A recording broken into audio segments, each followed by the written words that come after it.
If everyone could please step to the side right here. Thank you very much. Stay down, please. Stay down. So, I thought this was so professional and so well done that you should come and look at it as opposed to standing around and not knowing where we are.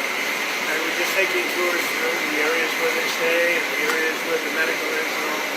And they've really done, between Christy and Ron and the whole group, it's really government working together. And congratulations to you last week. I want you to see it as opposed to waiting for us and then say, how was it? Right? It really is pretty amazing. Did they take the vote yet? How's the vote doing? I would normally be home waiting for the vote. Yes, we would. Or be in Congress, but I wanted to come down. I hear the vote's going to be good. You'll let me know.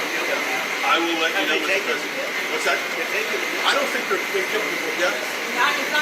Not concluded, but they are. Boy, wouldn't that be an upset? Huh? Yeah. Are you confident that this can get through the House? And is there any wiggle room on your block? It's the greatest tax cut in the history of our country.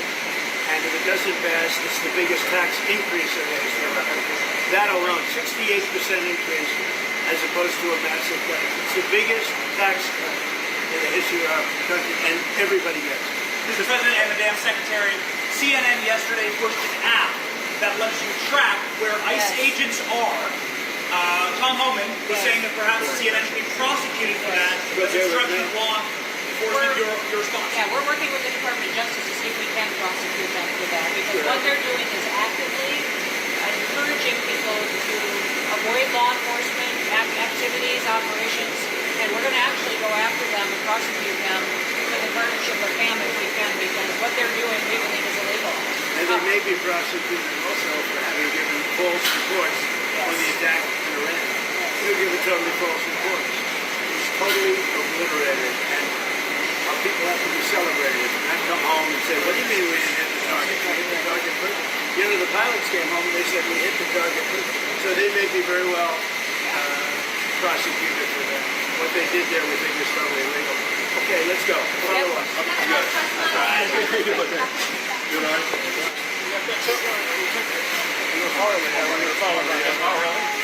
Works for who? He works for Real America's News. Oh, okay, good.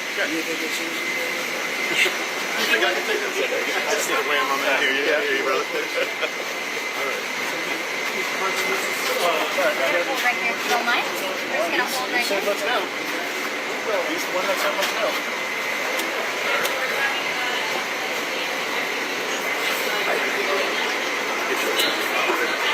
Can we move it to this one over here?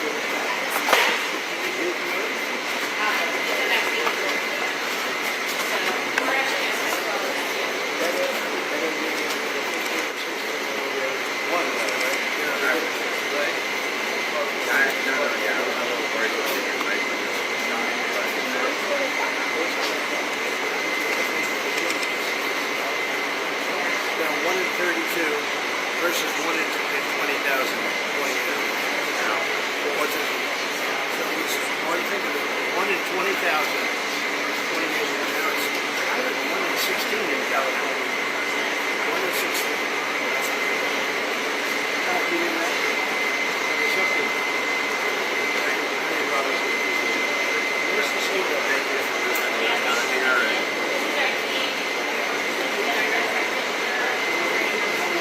They actually did all the work. Thank you guys for doing this.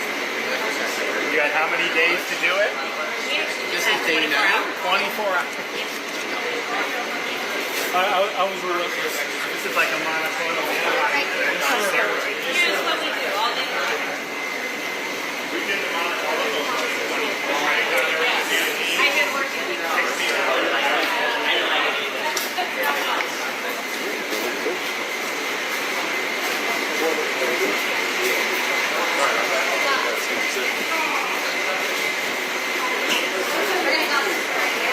Yes, really good. Oh, okay. We're going outside. Watch your step, please.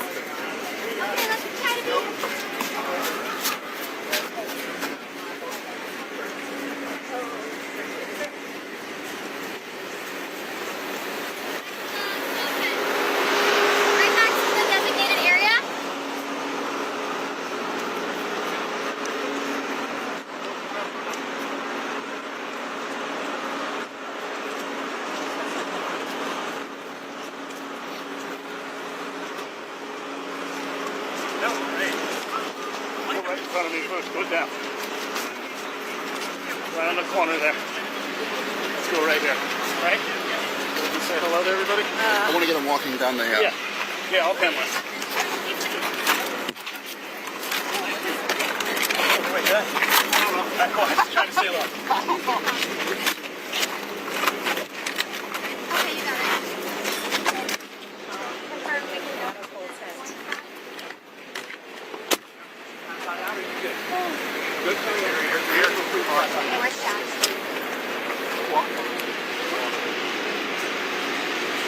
Oh, he's right here. Huh? 30,000? Yes. Oh boy.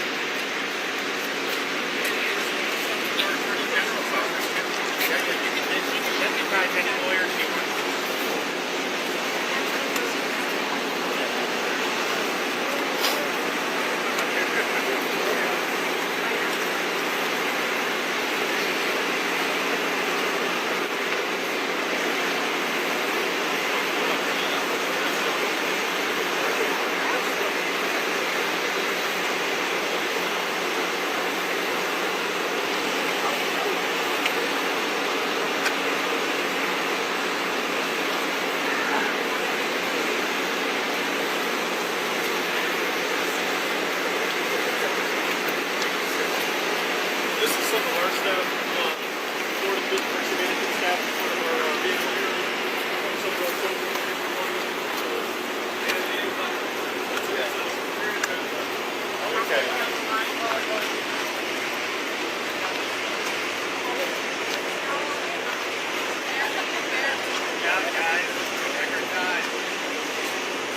What about now?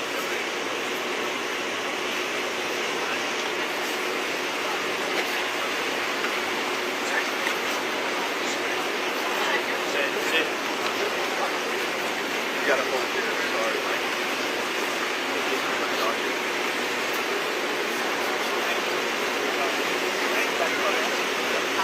Okay.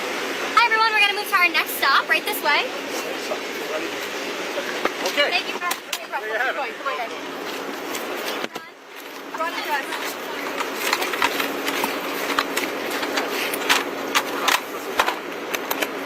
Thank you. Yep, your bag is here. All right, we're not going to miss anything.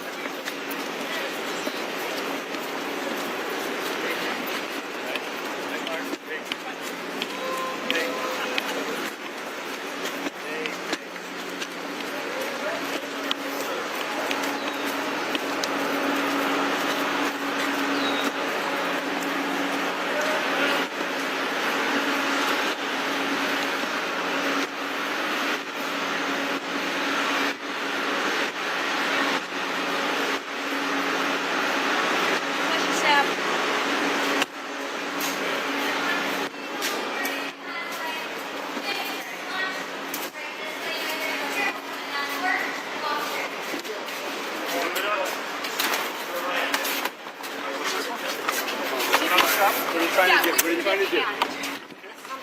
What are you trying to do? All right, raise it up. No, spread your legs. Just head down. Still over here, everyone else on the side. Please do. First, kind of back you up a little bit with your tripod. Thank you.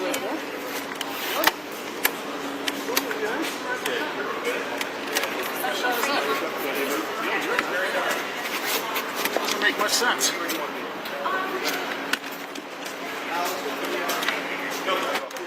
Not sure why they're there. I'll go in up over.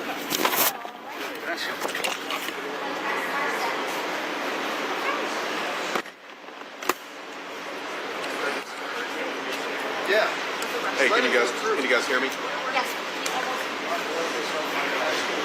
All right. Can I get you to come back towards me? Or just straight back, as a matter of fact, not towards me, but straight back. Yeah. Hey, can you guys hear me in the studio? You're good? All right. No idea. I think we're No, they're rubber. War rooms take it fine. Look at the lasers. Look at them put it in position. You see them? What's that?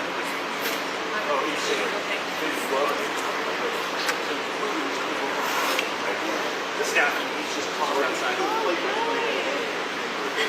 everyone just stand by? They love it.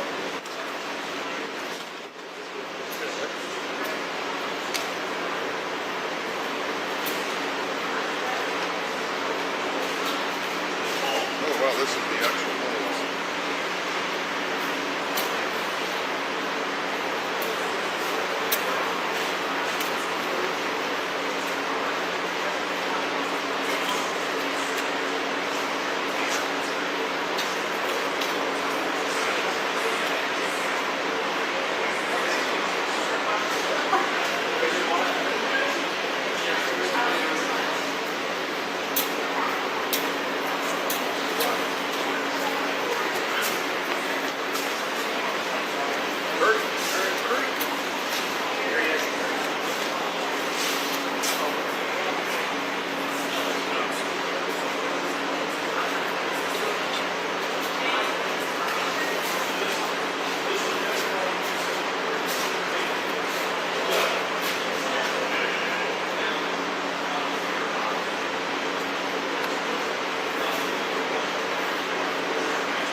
See what I mean? It's an amazing job. Mr. President, Mr. Governor, what's your message to Governor Gavin Newsom inside of this facility? Well, the first thing you should do is come here and learn something. Because they don't do this. They don't know. They wouldn't know where to begin. And if they did, it would cost them 100 times more. So I would say he should call the governor, Christie, and I'm sure you'd give him because his state is a disaster, and he doesn't do this. Well, they have the original Alcatraz, so you guys could approve him being able to set one of these up over there. I'm sure the secretary would be happy to do that and provide some. My sense is he's probably not going to bite on that, but I don't know that they'd be able to come in at cost because they tried to do this high-speed rail. They spent like $150 billion, no tracks. We've got a privately funded rail in Florida from Miami to Orlando, cost the taxpayer $0, and it's very successful. So just a much different approach between states.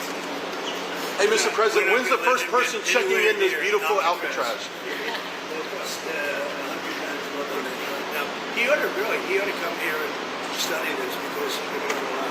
When's the first person checking into the room, sir? Tomorrow. Hopefully tomorrow, within the next 24 hours. They have the doctors, they have all the professionals. There's going to be a security sweep because there have been civilians here, so they will sweep this multiple times to make sure there's nothing can be used as weapons or any contraband. And then once that's cleared, then they'll do. So it's really up to Secretary. I know has got people in the queue, and so they'll be ready to receive. I think our viewers at home should note that this is air-conditioned facility, so if any of the news claims are keeping them out in the hot, humid South Florida, that is wrong. It's probably 62 degrees in here, or 72. Hey, Biden wanted me in here, okay? He wanted me. It didn't work out that way, but he wanted me in here. Mr. President, what's your expectation what this will do for the speed and force of deportations? Well, a lot of things, and they're both telling me that these people come in here, they want to go home. And they want to go home, so we immediately send them home, where it's appropriate. Now, if somebody's a real killer, we don't send them anywhere. We put them in maximum security. Look, what we inherited from this guy, this incompetent man, and his administration, which wasn't incompetent, it was radical left, lunatic, communist, whatever you want to say. I know most of them. What we inherited should never, ever be forgotten. What they've made us do. This is all because of an open border policy where 25 million people flowed in. From all over the world, from prisons, from all over the world they flowed in. For no reason whatsoever. We had, you know, when I left, we had a very powerful border. We had no problem. He opened it up. Day one, we just opened the border. People couldn't believe it. They were standing there. What did they do? They said, go in. That's it. You look at the first day tapes.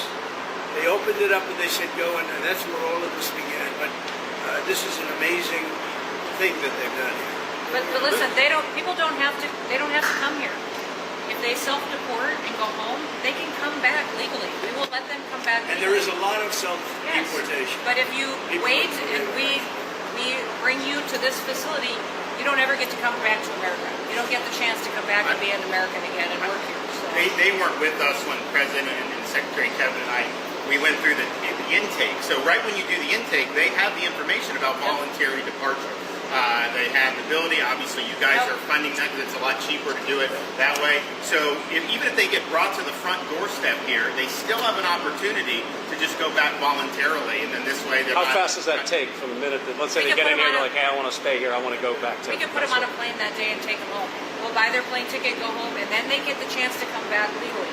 If they wait and say If we're they not do going to do that, that, they can come back legally after a period of Mr. President, you've talked recently about the idea of finding some way to get farm workforce and service sector workforce, and I think you've discussed somehow a program of people leaving on a sponsorship and coming right back.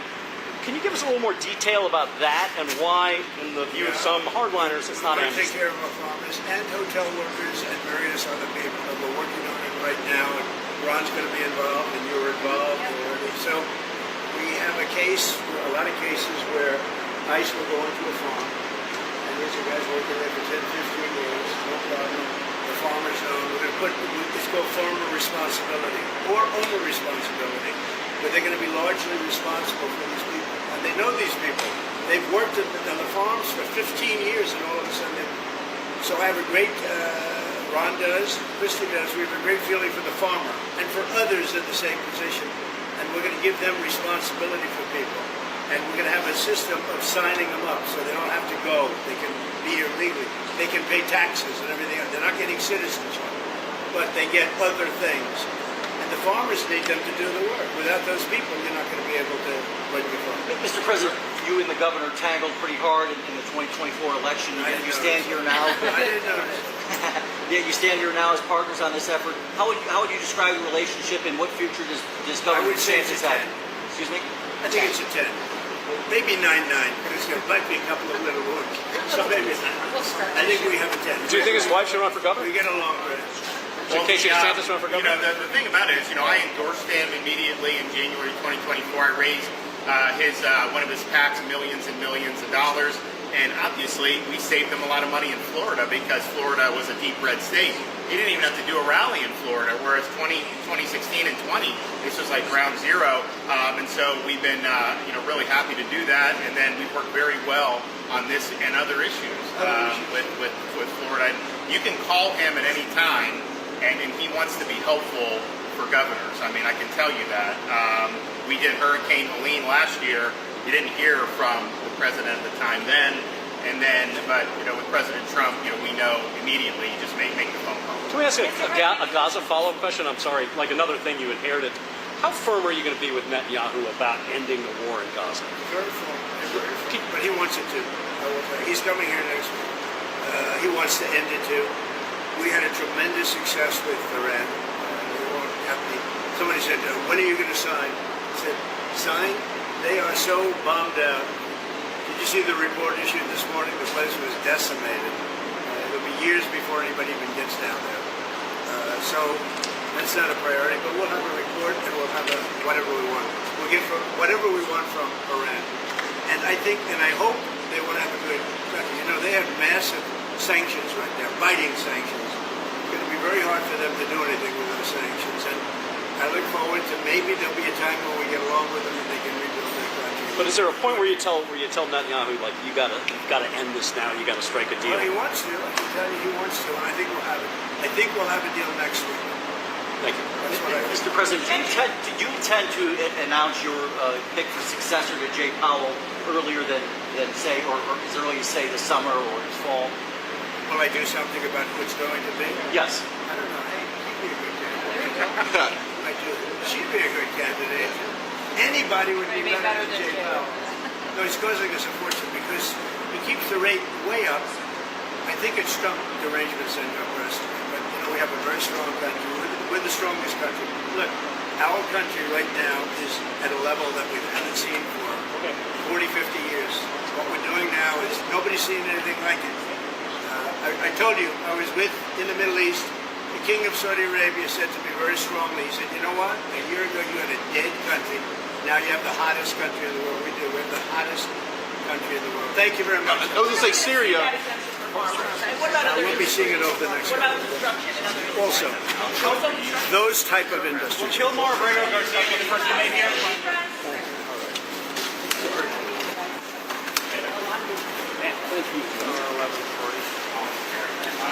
Right this way?